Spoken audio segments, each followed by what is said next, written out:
Hey guys, and welcome back to Real Talk Fitness. Or if this is your first time listening, welcome to a space where we talk about the real stuff behind health, fitness, and life. This isn't just about workouts and macros, it's about the messy human side of change. The emotions, the mindset, the habits, the healing. Because being fit isn't just about what you do in the gym, it's about who you become outside of it. I'm a coach, business owner, and someone who's spent years learning that physical strength means nothing if you're mentally and emotionally running on empty. And that's exactly why today's episode really hit home for me. Today I want to talk about something a little different, something that's been sitting with me lately while I've been reading How to Do the Work by Dr. Nicole LaPria, also known as the Holistic Psychologist. This book was gifted to me by one of my long-term clients, and reading has been something I love and only just started to prioritize again. So let's dive into this episode. You're probably wondering, what exactly is it that this book has struck with me? It's when you feel stuck even when life looks fine, the hidden link between trauma, stress, and our gut health. You know, when you just come across something that just clicks, like suddenly all the little pieces of your stress, your reactions, your health struggles actually start to make sense. That's what this book did for me. It made me realize how deeply our body holds on to what our mind tries to forget.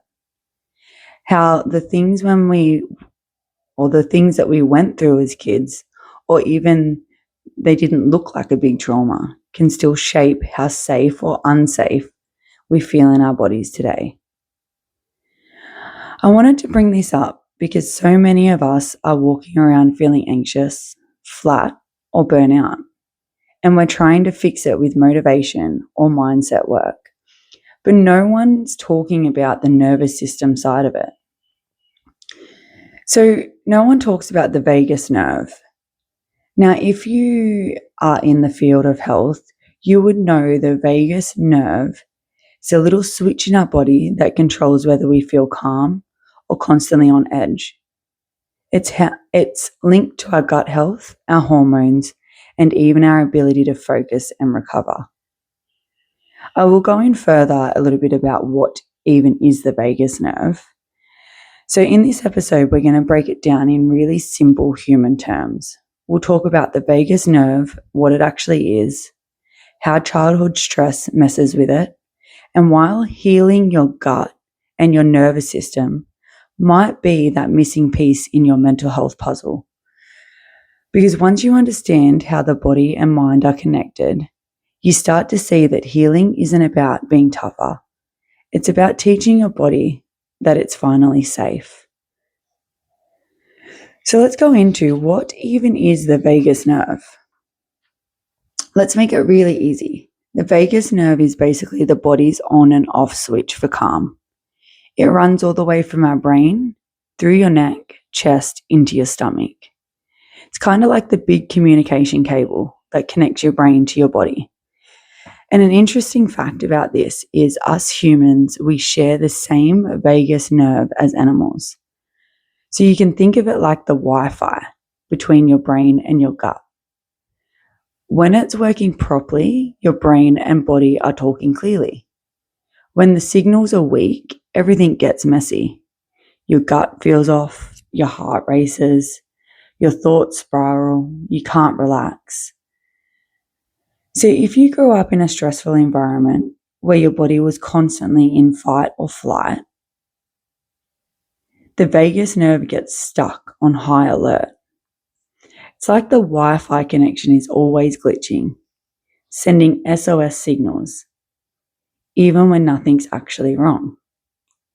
That's why you might feel tense all the time, have stomach issues, or struggle to switch off. Your body literally forgets what it feels like to be safe. Now we've covered in basic terms what this vagus nerve is, you're probably thinking, what has this got to do with my mental health, my physical health, and my overall well-being?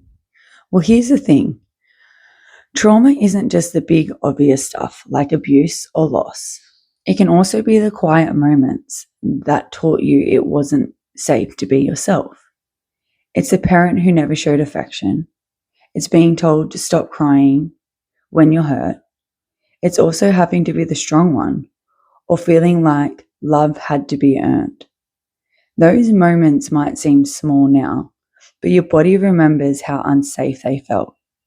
And because your nervous system was still developing, it learned to live in survival mode. That means your body became really good at being on alert, scanning for danger, reading the room, or trying to stay one step ahead so you wouldn't get hurt again. Now let's fast forward to now. Someone criticizes you at work, a friend doesn't text back, or your partner seems distant, and boom, your body reacts as if you were a kid again. Your heart races, your stomach flips, your chest tightens, or you feel like you're shutting down completely. That's not overreacting. That's your body doing its job. It's trying to protect you the same way it had to back then. The problem is your body doesn't realize it's safe now. That vagus nerve is kicking in. So going back to explaining it, remember it's like the Wi-Fi between your brain and your gut. So let's kind of talk about, how we always say, oh, we have a gut feeling, or my gut feels funny.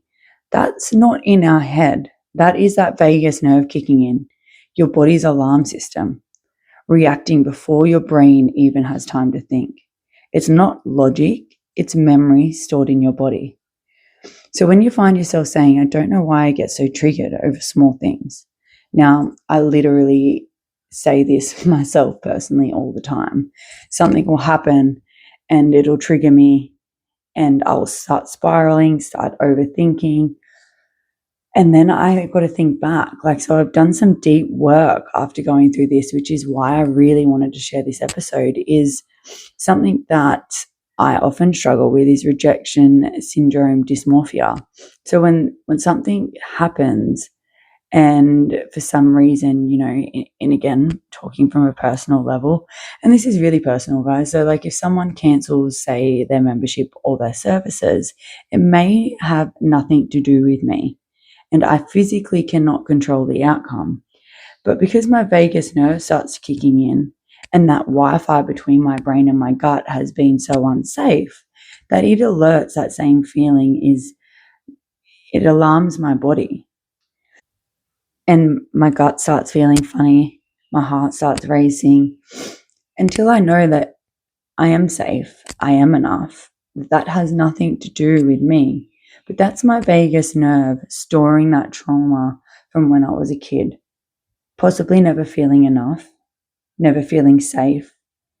And that when someone makes a decision, I always look back on that in terms of my body's stored that trauma and gone, am I enough? Was it me? So when you literally find yourself saying, I don't know why I get so triggered, that's your nervous system literally whispering, hey, I've been here before. And last time it didn't feel safe. Now we've kind of covered the vagus nerve and how it obviously goes from our brain directly down into our gut and how it can store trauma, how it's also, responsible for neural pathways and it can store trauma. Let's talk about how the gut-brain connection and how that actually affects your mental health. So many people, and I explained that before, have said, oh, I've got a gut feeling, or I've been really bloated lately, or, my digestive system's funny, or even I don't go to the toilet regularly. And everyone kind of underestimates, they say the statement of, oh yeah, your gut's your second brain. But let's go into how actually is our gut our second brain. So before we dive in a little bit deeper in my terms and my understanding, let's go through the gut, and it contains 80% of your immunity. So the gastrointestinal associated lymphatic tissue. Big words. It contains trillions more pathogens than cells and make up your personality and control nutrient and hormone regulation. The gut is also responsible for 80 to 90% of the happy neurotransmitters, serotonin. Serotonin converts over to the hormone that regulates deep sleep, melatonin. So if your immune system is weak, you're unhappy and can't sleep, we really need to address the gut. So let's kind of dive into the gut and brain connection. So if you're still listening with me, on this episode, we're really diving into how our body stores trauma and how it shows up in different ways that we're addressing with things like medication. We're looking to things that release some dopamine, that fix all of this stuff, rather than really addressing how our trauma as a child or even as an adult shows up in our body and affects our gut. So to make ourselves feel safe, we really need to look at that gut. Now, this part honestly blew my mind. And it's one of those things that makes you go, how did I not know this sooner? I always refer to people as your gut is your second brain. And as a personal trainer and a coach, is a lot of people look at me funny when I ask them in our first consultation or throughout our journey is, how is your digestive system? And they look at me like, what does going to the toilet have to do with lifting weights? But then I explain to them in terms of their inner health is that it all starts in our gut, right? So this for me was kind of like, how the hell did I not fucking know this sooner? We always refer to our gut as our second brain, but what I truly didn't know is how our gut also gives us signals to trauma or little reminders of what's going on within our body. Your gut and your brain are basically best friends, linked together, going back to that vagus nerve. So that is like the neurotransmitter from our brain to our gut. It's that Wi-Fi that we spoke about earlier. They're constantly talking to each other through the vagus nerve, sending messages back and forth all day long. So if one of them is struggling, the other one feels it too. So here's the crazy part. Your gut doesn't just digest food. It actually helps create your mood. Now, 90% of your serotonin, so that's our feel-good chemical, is made in our gut, not our brain. So serotonin is that little messenger that helps you feel calm, happy, and balanced. It also plays a huge role in your sleep, your appetite, your energy, and your motivation. So when your gut health is off, say you're bloated, constipated, eating on the run, living on caffeine, dealing with constant stress, your body cannot make enough serotonin. And when this is low, you feel flat, anxious, foggy, or just off. And that's why gut issues and mood issues usually show up together. They're not separate problems. They're two sides of that same coin. And it works the other way too. If we're constantly stressed, running on adrenaline, your brain tells your body, hey, we don't have enough time to digest food right now. We're in danger. Now, just to kind of stop that there, if you remember earlier in the episode where I said that we share the same vagus nerve as animals, now that response that I just said then is fine back in the day when, we're caveman or it's fine for an animal, right? We're in danger. Our body still responds the same way, even though the danger may look different. So your digestive system will slow down or stop completely. And that's when you get that tight, heavy feeling in your stomach. You can get reflux, nausea, or even sudden hunger cravings. Now that's linked to, when you're sad and you might have a bad relationship with food, you turn to food to make you feel good. That's to help produce that serotonin. Not because you're not craving food because you're hungry. It's because your nervous system is stuck in survival mode. So when we really start focusing back on our gut health, eating more real food, slowing down, staying hydrated, managing our stress. Now this all sounds simple, right? In an ideal world. I'm still learning through it, which led me to obviously studying my life coaching, because what I've grown through and what I've gone through in my life, I want to be able to help people, give the tips or tools to help grow through that as well. But we're not just fixing bloating or fatigue. We're actually rebuilding that brain-body connection. We're actually fixing that Wi-Fi cable between our brain and our gut. So we've talked about serotonin, that feel-good, stay calm chemical that's mostly made in your gut. But it's not the only key player in how you feel. I'm also going to kind of stop myself there, and I want to give you guys a practical example. And I love giving practical examples is when you've been prescribed antidepressants, right, that's generally to fix this serotonin or dopamine hormone that we're not producing enough because we're constantly sad, etc. And these antidepressants or medication that we are prescribed work from the neck up. So, example, our brain, they don't actually generally address our gut, right?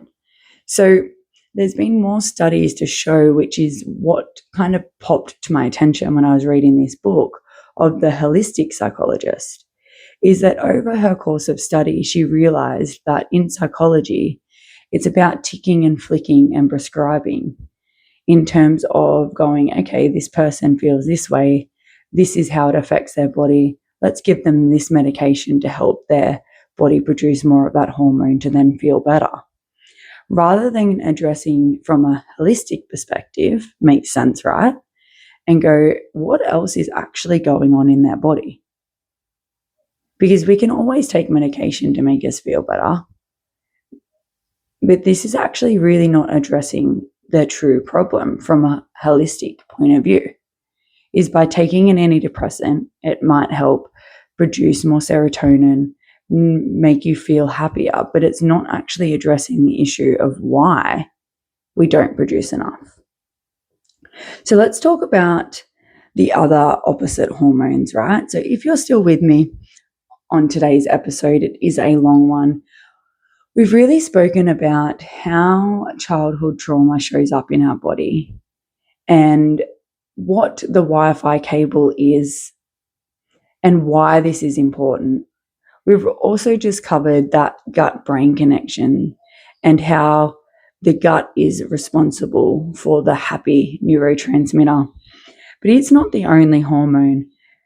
In this next part of today's episode, we're going to talk about dopamine and cortisol, because these are two hormones that are a big deal when it comes to stress, motivation, and sometimes why we also feel stuck in survival mode. Think of dopamine as your brain's motivation juice. It's what gives you that little hit of satisfaction when you tick off a task, crush a workout, or even scroll through social media. This has been a huge one. It's that tiny, oh, that feels good, let's do it again chemical.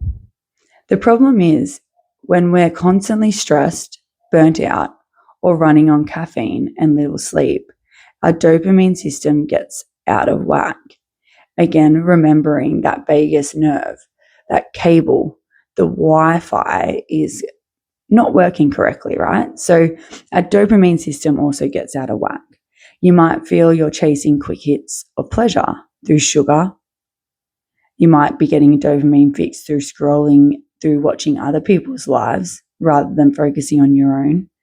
You might be dopamine spending, buying things to make yourself feel better, that realistic material items and not fixing the actual problem.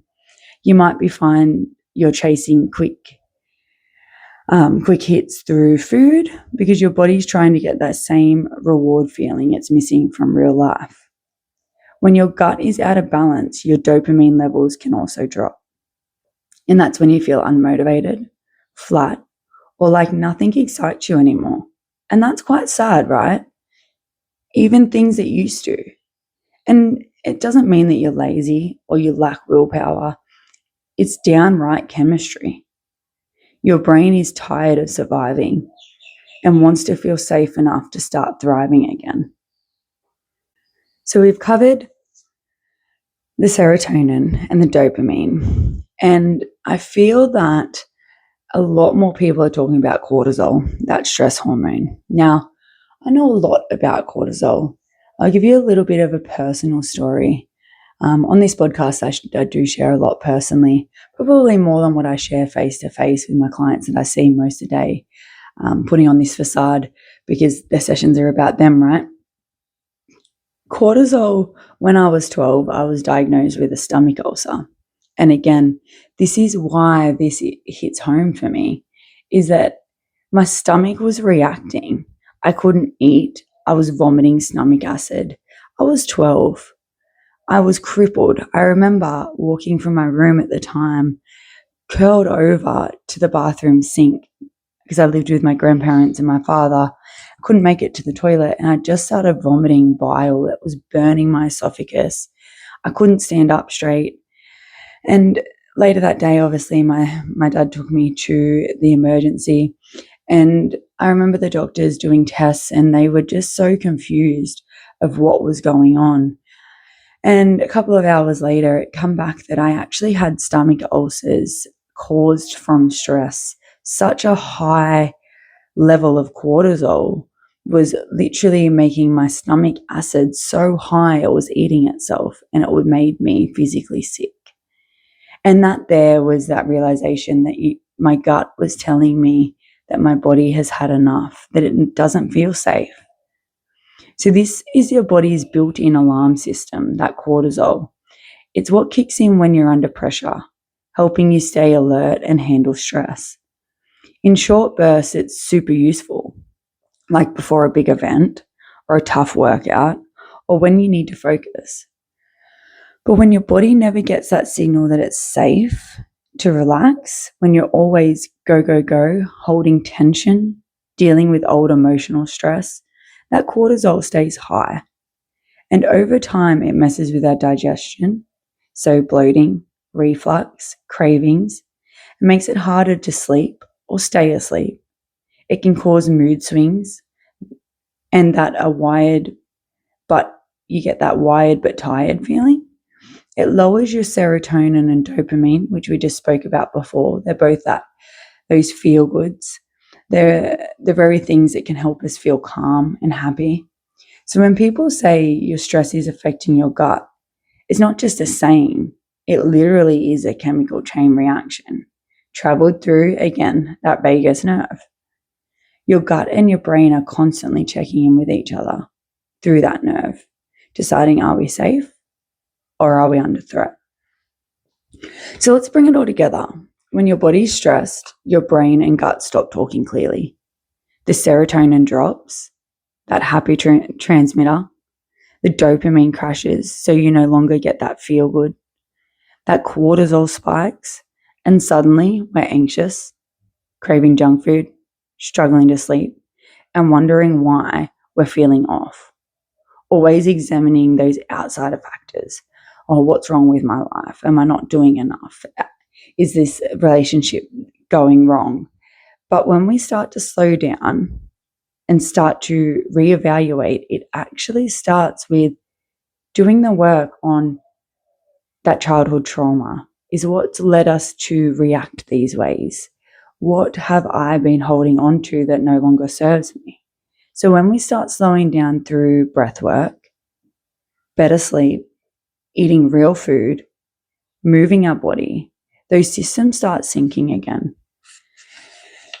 So I often say to people, they always come to me to change their food for the aesthetics, rather than going, you know what, is the food that I'm eating actually serving my gut health? Because if my gut health is better, my mood is better.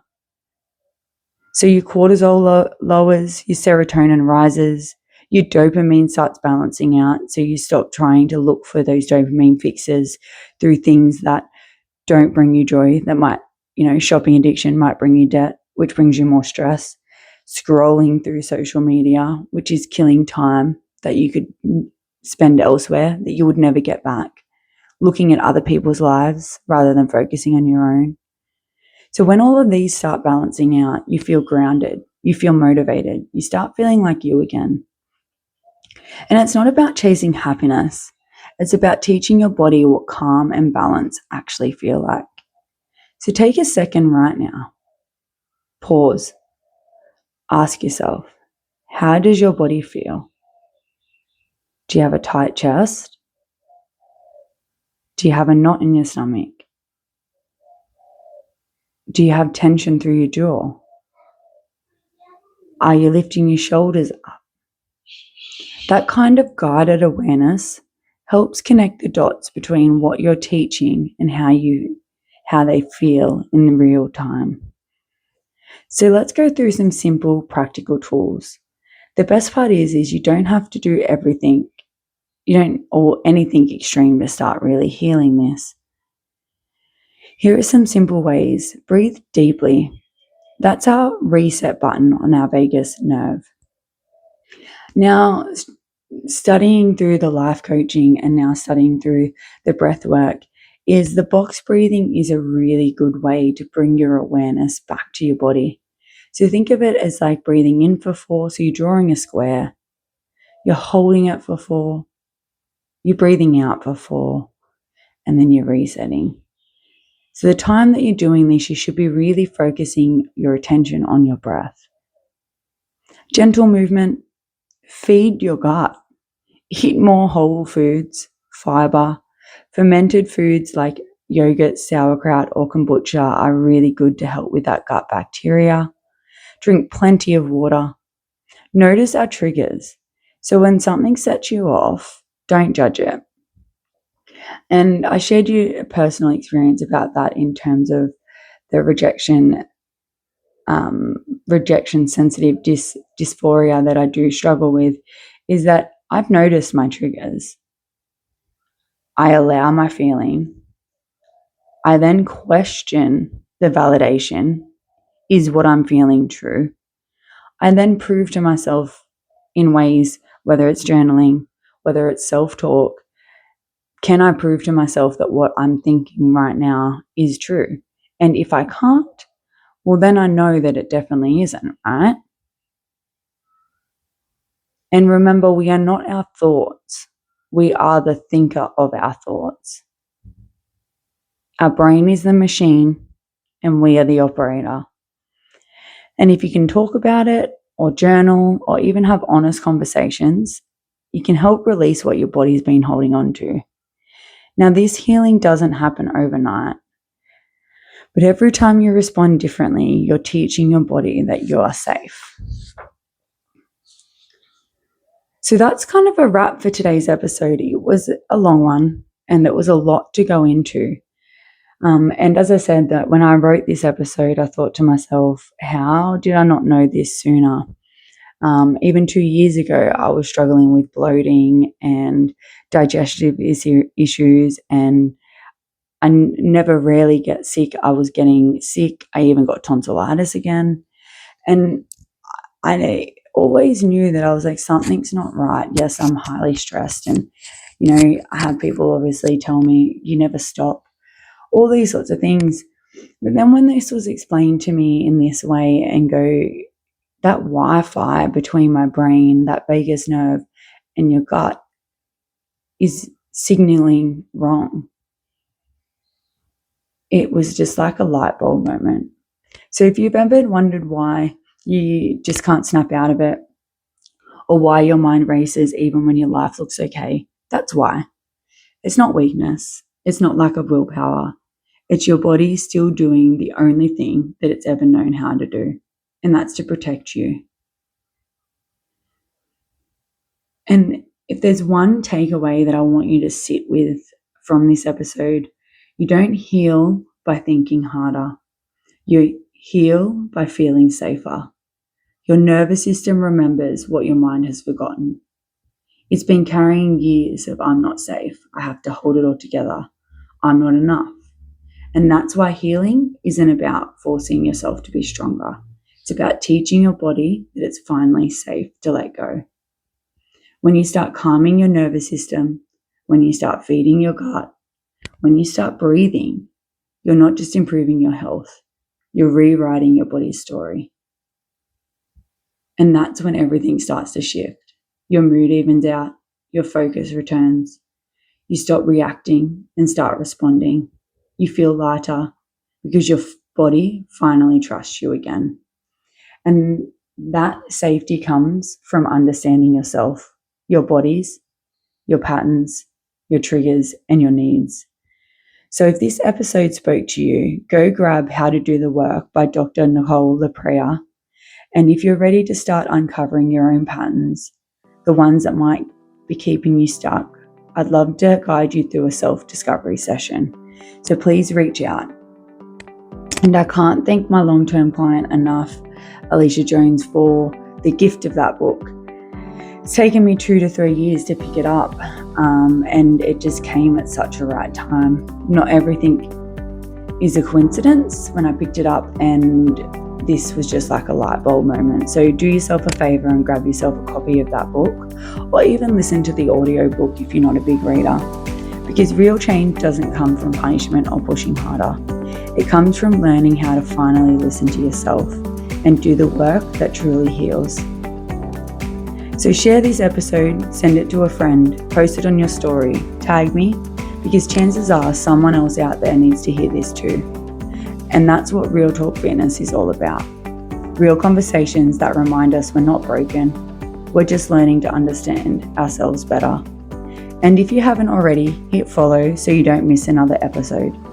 Together we're building a community that's not just about fitness, about healing, growing, and changing lives from the inside out. Thanks for being here with me today, and I'll see you next time on Real Talk Fitness.